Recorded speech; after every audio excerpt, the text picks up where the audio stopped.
മണിമുറ്റത്താവണിപ്പന്തൽ മേലാപ്പുപോലെ അണിയാര തമ്പിളിപ്പന്തൽ മണിമുറ്റത്താവണിപ്പന്തൽ മേലാപ്പുപോലെ അണിയാര തമ്പിളിപ്പന്തൽ. വിശക്കുന്ന വയറിനെയും കാത്തിരിക്കുന്ന കുടുംബത്തിനും വേണ്ടിയിട്ടാണ് ഇന്നും ആശമാർ തെരുവിൽ കിടക്കുന്നതും സമരം ചെയ്യുന്നത്. അവരുടെ സമരത്തിന് തുരങ്കം വെച്ച ഇന്നാട്ടിലെ രാഷ്ട്രീയ കക്ഷികളും ഇതിന് പിന്നിലെ കള്ളക്കഥയുമാണ് ഞാൻ ഇന്ന് ഈ വീഡിയോയിൽ പറയുന്നത്. വീഡിയോ മുഴുവനായി കാണാൻ ശ്രമിക്കുക. എല്ലാവർക്കും ഈ പുതിയൊരു വീഡിയോയിലേക്ക് സ്വാഗതം.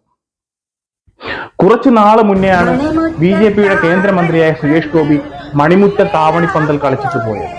അതിനു പുറമെ ഒരുപാട് രാഷ്ട്രീയ പ്രവർത്തകർ അവിടെ കയറിയിറങ്ങി, പല രാഷ്ട്രീയ കക്ഷികളിൽ നിന്നുള്ളവർ.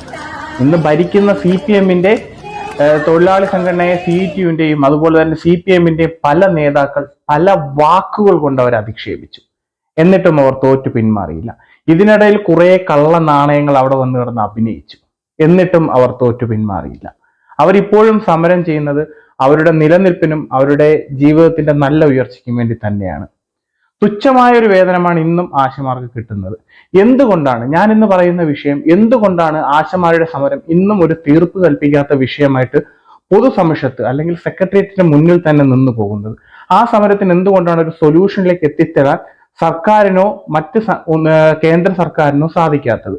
അപ്പൊ ഈ വിഷയത്തെ കുറിച്ച് സംസാരിക്കുമ്പോൾ ആദ്യം ഇതിനകത്ത് സംസാരിക്കേണ്ട മറ്റൊരു സംഘടനയും കൊണ്ട് SUCI. ഈ SUCIയിലെ മിനി എന്ന് പറയുന്ന നേതാവാണ് ഈ ആശാ സമരത്തിന്റെ ഇപ്പോഴത്തെ ലീഡറായിട്ട് മുൻപന്തിയിൽ നിൽക്കുന്നത്. ഒരു കണക്കിന് നമ്മൾ ചിന്തിച്ചാൽ അവർ നല്ല ഒരു ലീഡർഷിപ്പ് ക്വാളിറ്റിയുള്ള ലേഡി ആയിരിക്കാം. പക്ഷേ അവർ ഈ ആശാ സമരത്തിന്റെ തുടക്ക സമയങ്ങളിൽ അവരുടെ വായിൽ നിന്ന് വന്ന കുറച്ച് പ്രസ്താവനകളാണ് സർക്കാരിനെയും അതുപോലെ തന്നെ CPM എന്ന് പറയുന്ന പാർട്ടിയും ഇത്രയേറെ ചൊടിപ്പിച്ചത്. അവർ കേന്ദ്രമന്ത്രിമാർ വന്നപ്പോഴും കേന്ദ്രമന്ത്രി സുരേഷ് ഗോപി വന്ന് മണിമുറ്റത്താവണിപ്പന്തൽ കളിച്ചപ്പോഴും അവിടെ കൈയടിക്കുകയും ആഹ്ലാദിക്കുകയും ചെയ്ത മിനി പക്ഷെ പൊതുവേദിയിലും അതുപോലെ തന്നെ മീഡിയകളുടെ മുന്നിലും വന്നിട്ട് CPM പാർട്ടിയെ നല്ല രീതിയിൽ ടാർഗറ്റ് ചെയ്തുകൊണ്ടുള്ള പ്രസ്താവനകൾ നടത്തുന്നത് നമ്മൾ കണ്ടതാണ്. അവർക്ക് കേന്ദ്ര ഗവൺമെന്റിനെ കുറിച്ച് ആ സമയത്ത് പറയുവാനോ അതുപോലെ തന്നെ അവർക്കെതിരെ സംസാരിക്കാനോ ആ സമയത്ത് അവർക്ക് വോയിസ് ഉണ്ടായിരുന്നില്ല. ഇത് പൊതുസമക്ഷത്തൊരു വിഷയമായി വന്ന സമയത്താണ് ഇടയ്ക്ക് എപ്പോഴൊക്കെ തെന്നി തെറിച്ച് വന്ന കുറച്ച് വാക്കുകളായിട്ട് അവരുടെ ഭാഗത്തു നിന്നുള്ള പ്രതികരണങ്ങൾ ഉണ്ടായത്. ഇതിനകത്ത് സത്യം പറഞ്ഞാൽ പെട്ടിറുവി കിടക്കുന്നത് പാവപ്പെട്ട കുറെ ആശാ വർക്കേഴ്സാണ്. അവരുടെ മുന്നിൽ ഇപ്പോൾ പല പല പ്രസ്ഥാനങ്ങളുടെ രാഷ്ട്രീയ കളിയാണ് നടന്നുകൊണ്ടിരിക്കുന്നത്. CPMന്റേതായാലും BJPയുടേതായാലും ഇതിനിടയിൽ വന്ന് കയറിയ SUCI ആയാലും ജനകീയ സമരങ്ങൾ കൊണ്ട് വളരെ ശ്രദ്ധേയമായ ഒരു സംഘടനയാണ് SUCI. വിളപ്പിൽ ശാലയുടെ സമരം മുതൽ പല ജനകീയ പ്രക്ഷോഭങ്ങളുടെ മുന്നിലും ഈ SUCI മുന്നിലുണ്ടായിരുന്നു. അവിടെയെല്ലാം ഇവർ ഒപ്പോസ് ചെയ്തതും അവിടെയെല്ലാം ഇവർ എതിർത്തിരുന്നതും ഇടതു രാഷ്ട്രീയത്തെയായിരുന്നു. അതുകൊണ്ട് തന്നെ ഇപ്പം ഭരിക്കുന്ന പാർട്ടിക്കെതിരായിട്ട് ഒരു വിഷയം വീണ് കിട്ടിയതുപോലെയാണ് അവർ ആശാ സമരത്തെ സമീപിച്ചതും അവരുടെ തുടക്കകാലത്ത് അവരുടെ പ്രസ്താവനകളും മുന്നോട്ട് വന്നിരുന്നത്. പക്ഷെ ഇതിനകത്തൊരു തീർപ്പ് കൽപ്പിക്കേണ്ടത് ഇവിടുത്തെ കേരള ഗവൺമെന്റ് മാത്രമല്ല, ഇതൊരു കേന്ദ്ര ഗവൺമെന്റിന്റെ സ്കീമിന് താഴെയുള്ള ഒരു പദ്ധതിയാണ് ഈ ആശാ വർക്കേഴ്സ് എന്ന് പറയുന്നത്. അതിൽ ഒരുപാട് ആയമാരുണ്ട്, നഴ്സറി ടീച്ചേഴ്സ്, അങ്ങനെ ഒരുപാട് പേരുള്ള ഒരു തസ്തികയിൽ അതേപോലെ ഒരു തസ്തികയാണ് ഈ ആശാ വർക്കേഴ്സ്. വളരെ എന്താ പറയാ, വളരെ അവരെ ഈ തെരുവിൽ ഇപ്പോഴും ഈ വെയിൽ കൊള്ളിക്കുന്നത് വളരെ വിഷമമുള്ള കാര്യമാണ്. അവരുടെ ഒപ്പം തന്നെയാണ് ഈ സംസാരിക്കുന്ന ഞാനും നിലകൊള്ളുന്നത്. പക്ഷെ ഇതിനകത്തുള്ള രാഷ്ട്രീയ കളി നമ്മൾ തിരിച്ചറിയണം. BJP എന്ന് പറയുന്ന ഒരു ഗവൺമെന്റ് ആണ് ഇന്ന് കേന്ദ്രം ഭരിക്കുന്നത്. അവരുടെ കീഴിലുള്ള ഒരു സ്കീമാണ് ഈ പറയുന്ന ആശാ വർക്കേഴ്സിൻ്റെത്. അവരെ ഒരു തൊഴിലാളി അല്ലെങ്കിൽ ഒരു വേതന തൊഴിലാളിയാക്കി മാറ്റാനുള്ള ഇതുള്ളത് കേന്ദ്ര ഗവൺമെന്റിന് മാത്രമാണ്.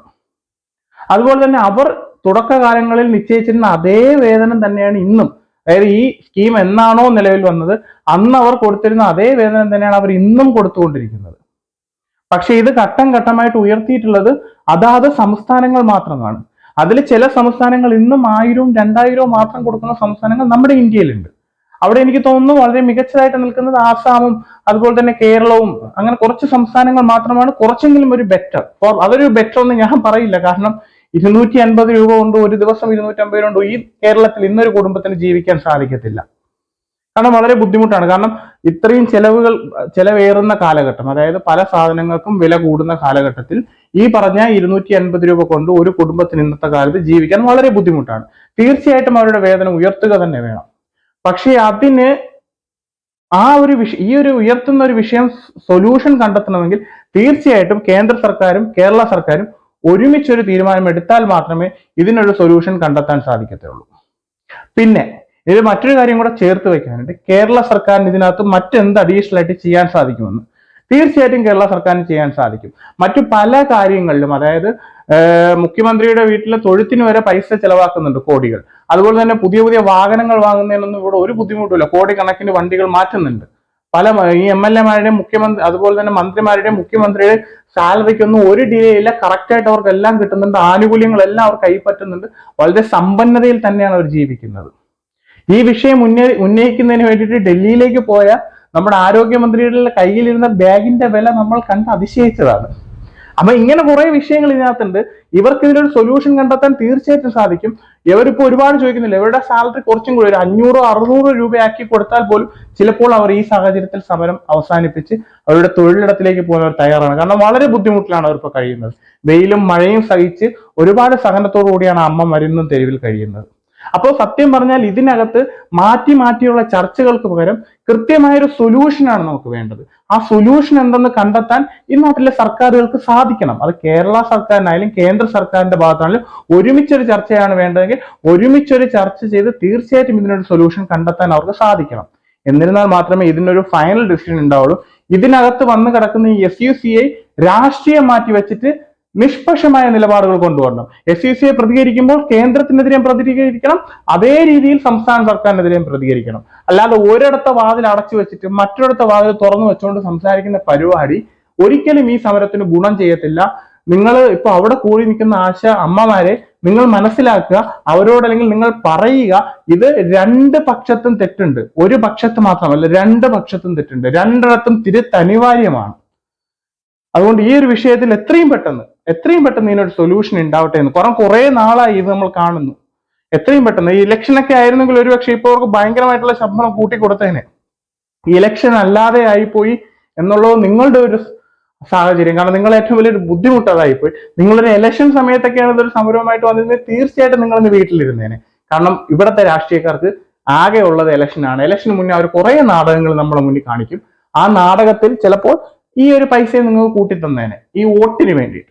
അല്ലാത്ത പക്ഷം പോരാടി തന്നെയാണ് എല്ലാം റിസൾട്ട് കിട്ടത്തുള്ളൂ. നിങ്ങൾ നല്ല രീതിയിൽ തന്നെയാണ് സമരം ചെയ്യുന്നത്.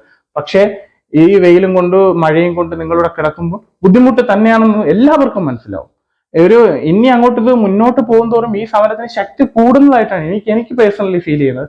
എല്ലാ പഞ്ചായത്തുകളിൽ നിന്നും ഒരാൾ വീതമെങ്കിലും ഈ സമരത്തിന് ഐക്യദാർഢ്യം കൊടുക്കണം, രാഷ്ട്രീയം മാറ്റിവെച്ച്. SUCIയുടെ സപ്പോർട്ടല്ല, ജനകീയ സപ്പോർട്ട്.